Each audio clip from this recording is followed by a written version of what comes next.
Hello दोस्तों। आज हम बात करेंगे बौद्ध धर्म के बारे में, जो विश्व के प्रमुख धर्मों में से एक है और करुणा, अहिंसा तथा ज्ञान पर आधारित है। बौद्ध धर्म की स्थापना महात्मा बुद्ध, जिन्हें गौतम बुद्ध भी कहा जाता है, उन्होंने बौद्ध धर्म की स्थापना की थी। गौतम बुद्ध का जन्म 563 ईसा पूर्व में लुम्बिनी में हुआ था, जो वर्तमान में नेपाल में स्थित है। उनके बचपन का नाम सिद्धार्थ था और वे एक राजकुमार थे। युवावस्था में उन्होंने संसार के दुखों को देखकर वैराग्य धारण किया और सत्य की खोज में निकल पड़े। कई वर्षों की कठोर तपस्या के बाद उन्हें बोधगया में पीपल के वृक्ष के नीचे ज्ञान की प्राप्ति हुई। इसी कारण वे बुद्ध कहलाए, जिसका अर्थ है जागृत या ज्ञानी व्यक्ति। बौद्ध धर्म का मुख्य उद्देश्य है दुखों से मुक्ति और निर्वाण की प्राप्ति। 4 आर्य सत्य। बौद्ध धर्म की शिक्षा 4 आर्य सत्यों पर आधारित है।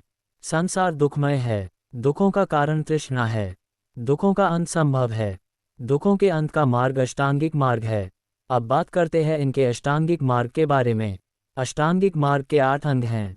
सम्यक दृष्टि, सम्यक संकल्प, सम्यक वाणी, सम्यक कर्म, सम्यक आजीविका, सम्यक प्रयास, सम्यक स्मृति, सम्यक समाधि। बौद्ध धर्म में अहिंसा, करुणा, मैत्री और शील को अत्यंत महत्वपूर्ण माना गया है।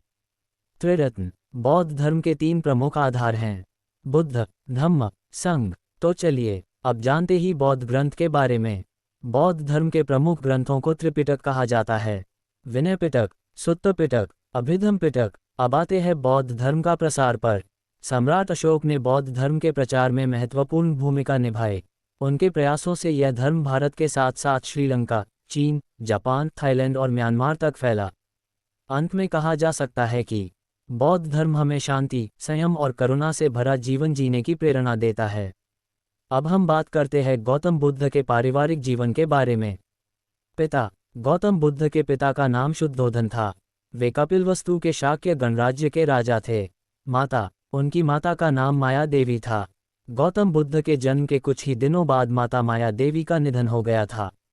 पालनकर्ता माता। माता के निधन के बाद उनका पालन पोषण उनकी मौसी और सौतेली माता महाप्रजापति गौतमी ने किया।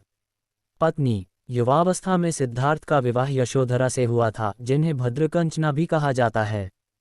पुत्र। गौतम बुद्ध के एक पुत्र थे, जिनका नाम राहुल था।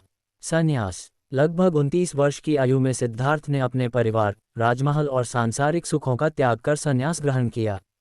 ये घटना महाभिनिष्क्रमण कहलाती है। परिवार का बौद्ध धर्म से संबंध। बाद में उनकी पत्नी यशोधरा और पुत्र राहुल दोनों ने बौद्ध संघ में प्रवेश किया। महाप्रजापति गौतमी पहली भिक्षुणी बनी। अंत में कहा जा सकता है कि गौतम बुद्ध का पारिवारिक जीवन त्याग, करुणा और आत्मज्ञान की प्रेरणा देता है। तो दोस्तों, ये थी हमारी महात्मा गौतम बुद्ध के बारे में कुछ महत्वपूर्ण जानकारियाँ, जो किसी भी प्रतियोगिता परीक्षा के लिए बहुत महत्वपूर्ण है। धन्यवाद।